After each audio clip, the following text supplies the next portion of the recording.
Les grosses têtes dans la nuit des temps du 15 août 1995 autour de Philippe Bouvard, Hubert, Tina Kieffer, Thierry Roland, Jean-Pierre Coff qui revient sur ses contrepétries et ses flatulences. On va prendre cette question de Madame Marcy. À qui a-t-on dit lors de son baptême ? Courbe la tête, fier six cambres. Et pas cambre la tête, fier six courbes. Brûle ce que tu as adoré, adore ce que tu as brûlé. Clovis. C'est à Clovis. Et qui lui a dit ça ? Rémi. L'évêque Saint-Rémy. Bonne réponse d'Hubert. Clovis, c'est lui qui avait inventé le nouveau franc. Je constate une chose, c'est que vous ne comprenez... Reste On peut se revoir, hein. Vous ne contrepétez plus du tout. Ah, mais vous savez... Mais non, mais quand je suis pas là, des fois, je vous écoute. Oui. Et c'est rare que vous contrepétiez. Parce que, je vais vous dire, ça n'est pas compris du plus grand nombre, et notamment le public féminin n'aime pas du tout les contrepétries. Non, c'est ennuyeux. Je suis content que vous disiez ça, sans faire partie du public féminin. Je trouve que c'est d'un ennui à crever. Ah non, c'est génial. moi, je sens J'ai ennuyeux. passé des émissions ici où ils étaient trois à contrepétrer, et moi comme un con à regarder, à rien comprendre, c'était terrifiant. Quel est l'autre contrepéteur encore? Toi, je sais que tu contrepètes, toi. Montagnier contrepète bien, Sim contrepète beaucoup. Simon, Dieu, quel angoisse. Énormément. Carlos aussi contrepète un peu. Sa femme s'en plaint d'ailleurs. Alors, ça n'a rien à voir avec le contrepétrie, mais simplement péter. Est-ce que c'est vrai que les C'est femmes pas drôle pètent non plus, moins hein. que les hommes? C'est-à-dire qu'elles le font plus hypocritement. Ouais. Ça fait moins de bruit. Ouais, en serrant les miches, quoi. Cela dit, c'est peut-être un débat qui ne mérite pas d'être ouvert. Mais J'ai eu de nombreux camarades avec lesquels nous faisions des concours, etc. Mais ils appelaient ça une conversation. non. Avec Carmen, nous allumions même. Mais les femmes, on a rarement réussi à attirer des femmes dans nos Mais ça les fait pas concerts. rigoler non plus. Hein. Non, mais les Oh, femmes... j'ai vu des femmes qui riaient à nous pétrir. Ils s'amusaient beaucoup. Ah bah oui, parce qu'on était très drôles quand on pétait. Mais je les ai... Ah bah oui. Une soirée chez Jean-Pierre Coff. Faut Non, venir avec c'était- un éventail, hein. Ils ont fait une soirée dans le métro Voilà. de Tokyo, paf, 100 morts. Voilà une idée convenue, c'est de penser que le paix sente forcément mauvais. Pas du tout, il y a des paix qui sont totalement sans odeur. Le Périclès. Attendez, si le paix n'a pas d'odeur, à quoi bon se donner la peine de péter ? Ah, le bruit! Je vais vous dire, un paix qui fait pas de bruit, qui sent rien, c'est un paix triste Ah oui. et inutile. Oui. Le paix sans odeur et sans bruit ne mérite pas le nom de qualificatif paix. Oui, de paix. exactement. Ce n'est pas un paix. Oui, oui. Un contre-paix. Non, c'est vulgaire. Oui, c'est vulgaire. Le paix doit s'assumer. C'est une fuite, c'est pas un paix. Oui. Oui, c'est un... Oui, oui. Mais vous Et- avez le paix de jeune fille. Le paix de nonne. Ah non, le paix de nonne, c'est une pâtisserie exquise. Ah, le paix de nonne, Oui, c'est mais vous savez délicieux. comment on la fabrique ? Bah, c'est tout. Alors là, on va être soufflé. Là, on va être soufflé. C'est de la pâte à choux. Qu'est-ce Paix de qu'il y a à nonne, c'est une l'intérieur pâte à choux. Du vent. Il y a aussi le paix assassin, le pékinois. Ah non, tout ce qui est paix mouilleur, paix Mais vous foireux. pensez que c'est vraiment une façon d'affirmer sa personnalité ? Non, Il fait ce mais qu'il c'est peut, une hein. façon de s'amuser. On est entre nous, c'est un élément de conversation, la preuve. Oui. Il a beaucoup de conversations, visiblement. Quand nous étions entre amis, je pense à Jean et Carmet Jean-Fab. pétait beaucoup. Oh, comment il allumait, lui. Ah oui. Vous n'avez pas le droit de fumer d'ailleurs. C'est Non, dangereux. non, Le dialogue des carmélites, ça devait être quelque chose. le problème, c'est de tenir la flamme longtemps et surtout d'éviter le retour de flamme. Retour de flamme. Badcraft. Nous en avons vu des camarades mutilés. Ah, une mauvaise tenue de la longueur et un retour de flamme et incendie. Il y a le pétard comme un chalumeau. Ah oui, ça. Bon, on ouvre la fenêtre et on parle d'autre chose. C'est très rigolo, hein. C'est une fusée. Ah ouais. C'est très rigolo. Ah ouais. Alors, Ah mais c'est comme quand on allume, vous savez, comme Un chalumeau. un lance-flamme. Paf, On allume. Ça va comme ça. C'est le napalm du pauvre. Hein. Le Naval Academy. Quand vous faites une paix partie, vous faites des menus spéciaux? Non, ça n'a rien à voir avec le cassoulet ou tout ce qu'on peut manger qui soit venteux, comme disait Rabelais, pas du tout. C'est simplement un exercice. Ouais, quand on est en forme. On dit c'est un mets venteux. Ah oui, tout à fait, oui. Oui. Et vous savez qu'est-ce qu'il faut utiliser pour éviter les mets venteux quand on les... Le chou-fleur, très venteux. Il faut mettre un petit peu de bicarbonate dans l'eau de cuisson. Oui, vous mettez une pincée d'un couteau de bicarbonate dans l'eau en ébullition et vous mettez vos légumes dedans et vous éliminez les propriétés venteuses. Oui, mais alors on s'amuse plus. Ouais. Il faut savoir ce qu'on veut. Il y a des choix à faire. Gastronomie ou ventilation. C'est selon. On n'allume pas ses propres pains. Il y a toujours un allumeur. Ah oui. Ah oui. Ou une allumeuse. Alors on lui dit non attention Albert, ça vient, schlaf, il allume. On dit Albert s'il y a quelqu'un qui s'appelle Albert. S'il s'appelle Marcel, on lui dit mais Albert, Ouais. j'allume. Attention, Marcel. Il pète pas. Ouais. Et on peut pas se mettre une veilleuse quelque part pour ne pas en rater une. Et tout de suite, vous essayez de rire avec des sujets graves. C'est bien votre conférence sur la paix.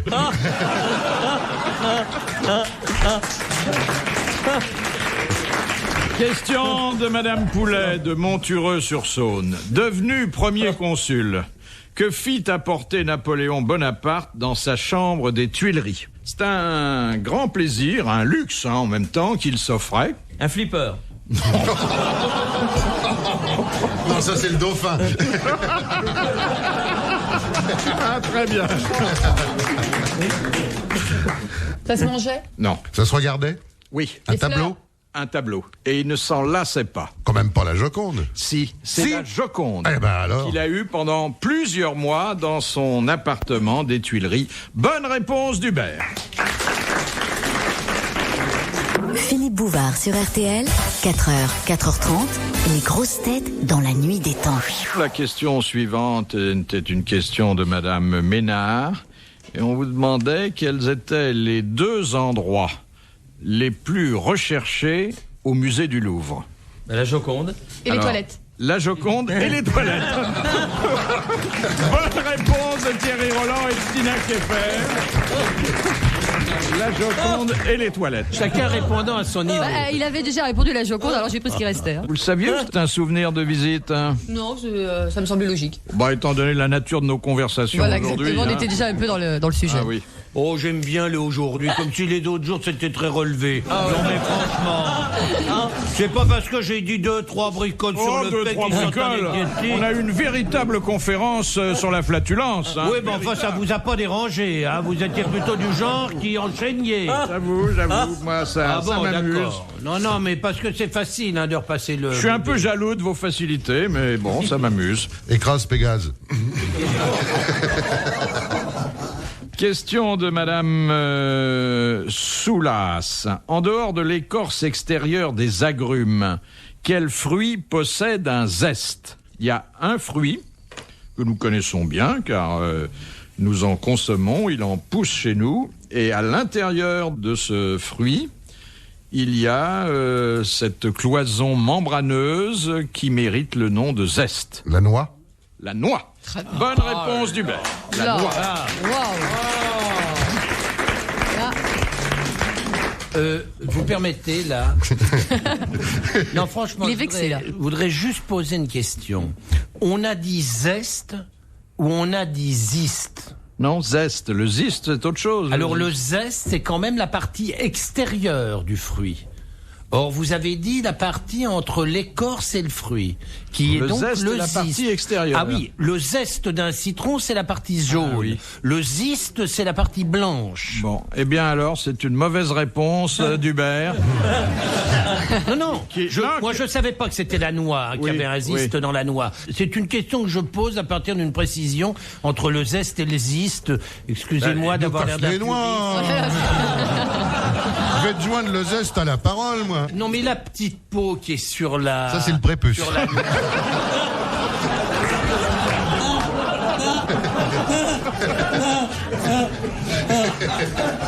Question de Madame Poulinier de Caen. Vous avez vu? Je n'ai même pas pu aller plus loin. Le cul l'a emporté encore une fois. C'est Alors que l'arquet, dévastateur. lui, serait allé 20 cm plus loin. Terrible, hein? Pardon, Tina, j'ai honte, j'ai honte. Ah ben, je comprends moi-même. L'impression de vous pouvez, avoir Philippe, attiré vous dans un pouvez. braquemar. Oh non. Je m'en Oh souviendrai. non, pas ça. Je viendrai accompagner. Non, pas ça. Ah non. Non, Non, je suis désolé, le paix, ça peut sentir mauvais, mais ça n'est pas vulgaire. Mais là, vos conversations sur... Oh là. Question donc de mademoiselle Poulinier de Caen. Quel est le plus grand serpent du monde? l'arquet.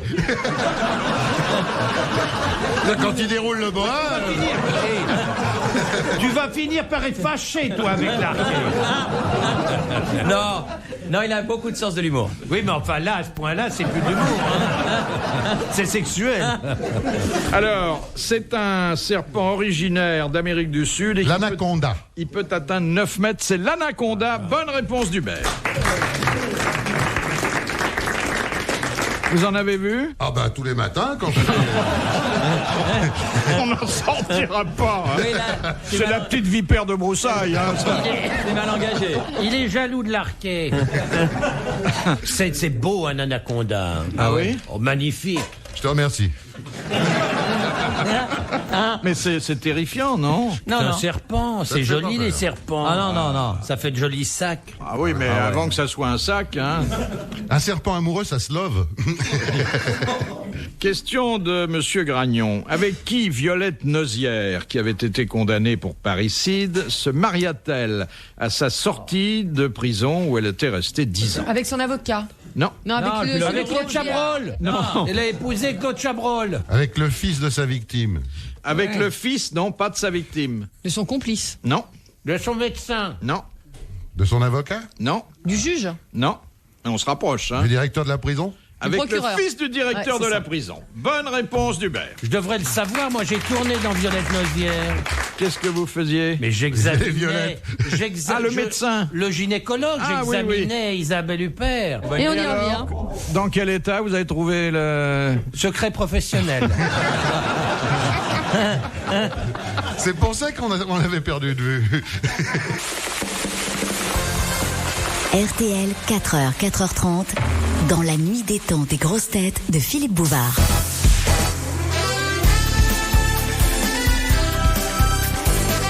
Les contractuels et la politique au programme des grosses têtes dans la nuit des temps du 15 août 1995. Autour de Philippe Bouvard, Hubert, Tina Kieffer, Thierry Roland et Jean-Pierre Coff. Question de Madame Masson. Qu'est-ce qu'il est interdit de porter sur un ring? S'agissant d'un boxeur, bien sûr. Coquille. Non. Une bague. Non. Faire repasser dans ses gants. Faire un peu ça. Non, dans le temps, il était interdit de porter une moustache. Exactement. Non, mais ça, c'est fini, ça. Mais la moustache et... Et la barbe, oui. Et la barbe. Oui, mais ça, c'est fini. C'est fini Ouais, maintenant? c'est fini. On a le droit? Maintenant, enfin, il y a plein de boxeurs moustachus. Mais dans le temps, c'est vrai que il y avait un boxeur français célèbre de l'après-guerre qui s'appelait Germinal Ballarin, qui avait une superbe vacance. Ah, Germinal Ballarin. Et il se la rasait chaque fois qu'il combattait. On peut attraper quand même quelqu'un par la moustache Ouais, ou par Je la te barbe. c'est ça, tiens, tu me amortisser les tiens Des par gants. la barbichette. Quand on voit les grandes boxes, ça c'est facile d'attraper. Non, mais il une pouvait, tache. Oh oui, il pouvait ça, y avoir ça des peut. coupures dans la moustache ou dans la barbe et tout ça. Question de Monsieur Desfossés. Dans les courses de lévrier, quelle différence entre le coursing et le racing? Ça dépend si c'est un leurre ou un Un lapin. vrai lapin. Exactement. Dans le coursing, c'est une proie vivante. Ouais. Et dans le racing, c'est un lièvre mécanique monté sur rail, donc un leurre. Bonne réponse d'Hubert. Mais ça n'existe pas en France, ces cours Non. de- Il y en a eu, Il y en avait à eu. Courbevoie. Moi, je suis allé. Tu faisais le lapin? Non. N'arrêtez pas de se faire tondre. Dans les hippodromes, des fois, t'arrives à t'en sortir, mais alors là, chez les chiens, t'es tout le temps battu d'un museau. C'est énervant. Ah, ça, ils t'ont fait des niches. Oh là là, ces enfoirés de lévrier.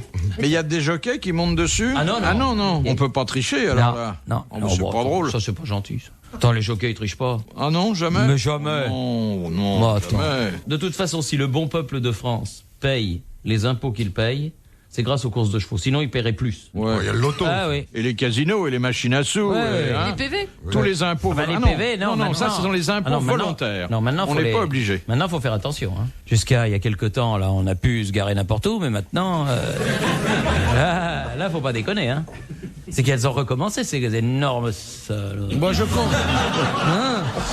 Elles n'ont jamais arrêté. Les bleus. Ah mais non, mais avant, on s'en foutait pendant 3 mois, là. C'était allé être amnistié. Est-ce que c'est amnistié? Ah oui, il l'a amnistié. Mais quand? Ben là, il y a quelques jours, là. Je trouve ça scandaleux. Qu'il est amnistié? Oui. Ah ben non, moi je trouve ça très bien. Mais tu t'en fous, toi, tu Oh, conduis la pas. grève du racket, moi je Comment trouve je pas ça conduis pas? scandaleux. Bien sûr, je conduis. Et tu Je te garde gardes bien toujours, t'as jamais de convenablement. contravention, toi. Quand j'ai des contraventions, c'est que j'ai réfléchi que je pouvais en avoir une et je la paye. Je trouve Bravo. scandaleux qu'il y ait une amnistie de contravention. Eh ben moi je trouve ça très bien. Moi, je trouve ça révolté. très bien. Merci, monsieur le président, pour l'amnistie.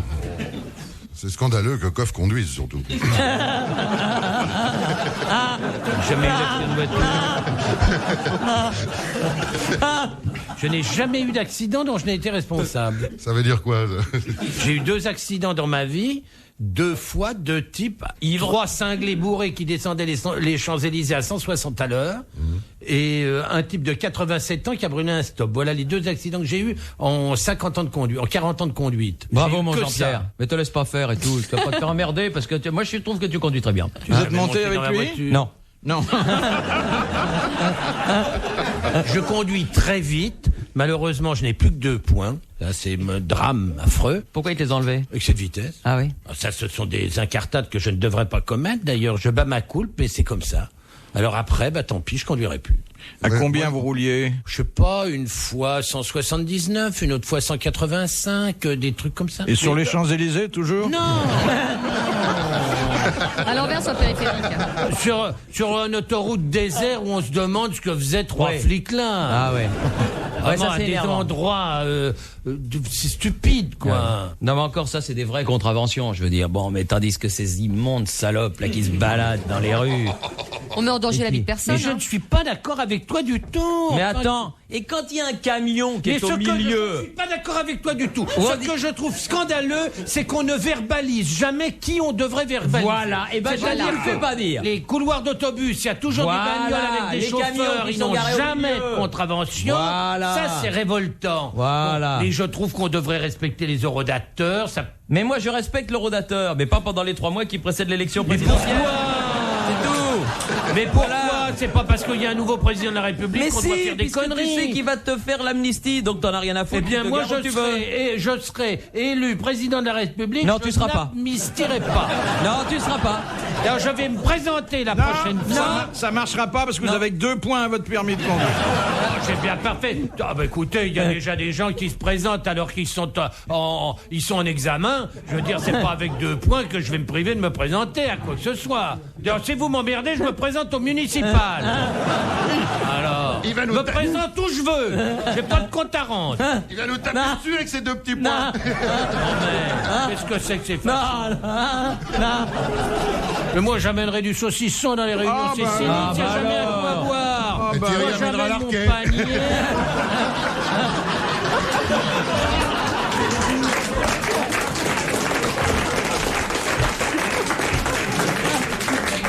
Bon, alors, je voudrais terminer par une citation que je vous demande d'écouter d'abord et de méditer ensuite, et qui nous est transmise par Monsieur Lecor, qui, parlant des problèmes sexuels en son temps, disait, il parlait de son enfance, et il était né à la fin du 19e siècle.